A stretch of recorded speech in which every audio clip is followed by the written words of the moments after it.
જૂનાગઢના કેશોદ તેમજ માણાવદર પંથકમાં વર્ષોથી ઘેડ પંથકમાં ખેડૂતોના પ્રશ્નો વણ ઉકેલ્યા પડ્યા છે। ઘણા આજે પણ ખેતરો સહિત ગામ પણ બેટમાં ફેરવાયા છે।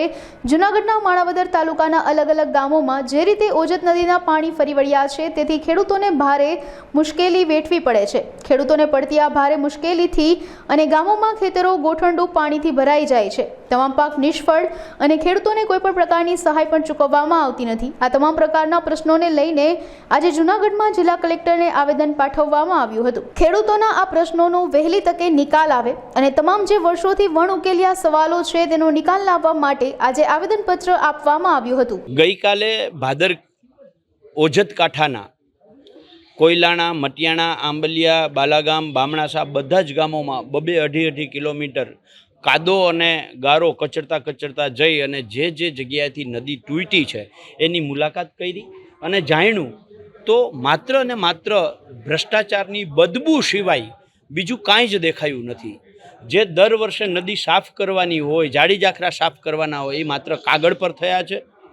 જે પુલો બનાવવાના હોય એ ભ્રષ્ટાચારના કારણે એના ગાળાઓ નાના રાખ્યા અને એના કારણે એ જે પુલો છે એ ડેમની અવસ્થામાં આવી ગયા, કારણ કે એમાં જાડી જાખરા ભરાઈ ગયા। એટલે સરકારના એન્જિનિયરો જેને લાખો રૂપિયાનો પગાર આપણે દઈએ છીએ એ માત્ર ને માત્ર ભ્રષ્ટાચાર જ કરે છે, એના સિવાય કાંઈ કરતા નથી। નથી ધારાસભ્યશ્રીને ફુરસદ, નથી સંસદ સભ્યશ્રીને ફુરસદ, નથી કલેક્ટરને ફુરસદ કે ત્યાં જાય। એટલે આજે આ વિસ્તારના ગામોના ખેડૂતો જે છે એ તમામ ગામ દીઠ 2-3 ખેડૂતો આવી અને કલેક્ટરને કહ્યું હતું તમે ત્યાં સુધી નથી પહોંચી શકતા, અમે તમારી પાસે આવ્યા છીએ અને આનો નિર્ણય અને નિકાલ તાત્કાલિક કરવામાં આવે।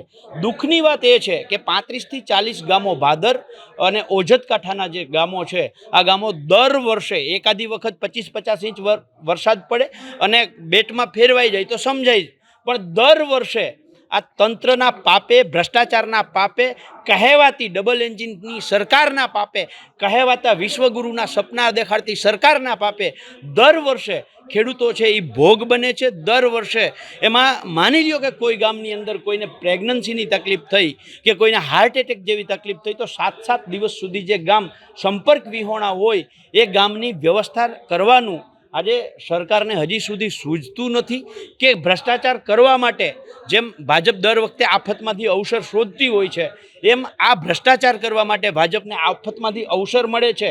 એટલા માટે થઈ અને આ ખેડૂતોને, આ ગામોના ખેડૂતોને દર વખતે પાણીમાં ડૂબાડે છે। શું આ મારો સવાલ છે। અમારે દર વર્ષે ઓજતના પાણીનો પ્રશ્ન રહે જ છે ખેડૂત બધાને। અમારે ત્યાં દર વખતે સેલ આવે અને નુકસાન થાય જ છે, દર વખતે રજૂઆત થાય, સર્વે થાય છે અને વીઘા દીઠ 1000-1500 નાખે, એ નાનડિયામાંય નાખે, નાકરામાંય નાખે ને કોયલાણામાંય નાખે છે। એવું નથી સરકાર વોટ બેંક બસાવવા અથવા તો જે કંઈ કરતી હોય પણ નાખે છે બધાના ખાતામાં। જે પ્રોપરલી સર્વે થવું જોઈએ, પ્રોપરલી નુકસાન થવું જોઈએ, જે ખેડૂતને વધારે નુકસાન થયું એનું વધારે વળતર મળવું જોઈએ, એ તો થતું જ નથી પણ બધાનું જ ઓલ ઓવર થાય છે। આપણો દેશ ઋષિ અને કૃષિનો દેશ કહેવાય। ઋષિઓ તો રહ્યા નહીં પણ આવીને આવી રીતે કૃષિ પણ નહીં રહી। બધા ખેડૂત હાઈ કોપાયમાન છે કે આવી રીતે ખેતી કરવી કેમ, પ્રશ્ન છે। હા, રોજનું પ્રશ્ન છે। દર વર્ષે અહીંયાથી મથાળ મોટું, ઓજતનું મથાળ ઓલ ઓવર મોટું, ધારી, ગુંદારી, સત્તાધાર, જુનાગઢ બધાના પાણી ત્યાં આવે, જેવા હોય એવા, કેમિકલવાળા હોય કે ચોખા હોય, બધા પાણી ત્યાં આવે અને એ ખેતરોને બગાડે છે। ત્યાં કશું સરકારી ઓફિસર, કોઈ એવું હાઈ લેવલ કોઈ સાહેબો કોઈ દિવસ આવ્યા નથી ત્યાં જોવા માટે, અથવા તો આનું પ્રોપરલી કઈ રસ્તો નીકળે, સરકાર કંઈ કરી શકે, કાંઈ વિચારણા આગળ થતી નથી। આજે એ જ કહેવાનું કે સરકારશ્રીનો અવાજ જાય અને કૃષિને ખરેખર બચાવવી હોય તો આ લોકોનું પણ સાંભળવું પડે। 1-2 ખેતર નથી, 1-2 ગામ નથી, ઘણા ગામ છે અને ઘણા ગામનો આ પ્રશ્ન છે કે દર વખતે આવી રીતે પાડા થાય અથવા તો આ પાણી આવે છે અને એક ઝાટકે તૂટે છે અને આ હોનારત સર્જાય છે। વગર હોનારતના વરસાદે હોનારત થાય છે એ વિશે રજૂઆત કરવા છે કલેક્ટર। અને મગફળી જે ચોમાસું પાક છે એમાં નુકસાની થાય છે અને ઉનાળે પાછું પાણી આપતા નથી। સાહેબે કીધું કે હું કલેક્ટર સુધી અવાજ મારો પહોંચાડી, પણ અમને નથી કલેક્ટર મળ્યા કે નથી કલેક્ટરનું નામ મળ્યું।